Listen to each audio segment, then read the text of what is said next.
There is a really common mistake that many people make in their CVs, which I think is not doing them any service, and yet it's very easily remedied. Hello, my name is Stephen Wright. I'm a career coach here at Career Mentor, and I'd like to talk to you about CVs and CV writing. And in my career, both as an executive recruiter and now as a career coach, I've worked on or read through hundreds and hundreds, perhaps even thousands of CVs. And there's this one mistake that I see very often, and it's very easily remedied. And let's talk about it now.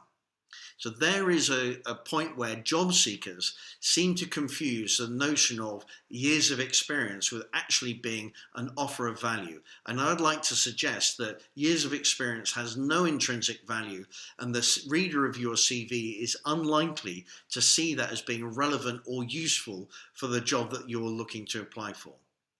So before we go into the downsides of this, what could be the possible upsides of using the concept years of experience?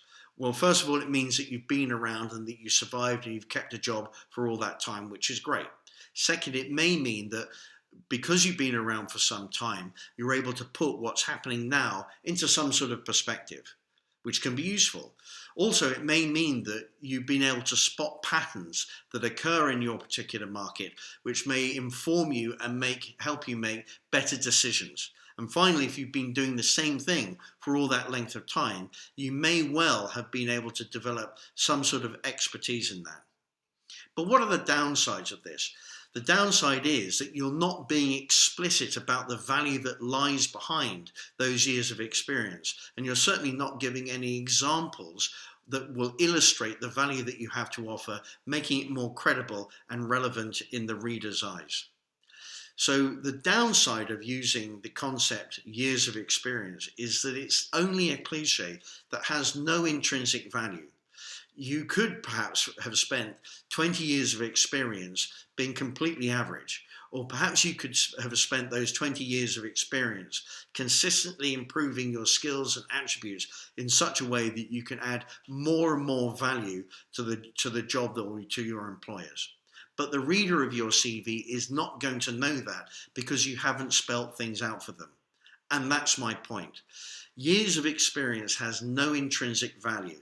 More to the point, you're making the CV reader work and make assumptions and guess as to what value may lie beneath that concept of years of experience. So therefore, my advice is to drop that phrase and focus on spelling out exactly how you can add value, the skills and experience that you have, which are relevant to the job that you're doing, and give them examples that illustrate that they are in fact credible and true. And that way, you're much more likely to be invited to a job interview, which after all is the principal purpose of your CV. Thank you very much. I'll be putting the link to the blog that I wrote about this in the comments below.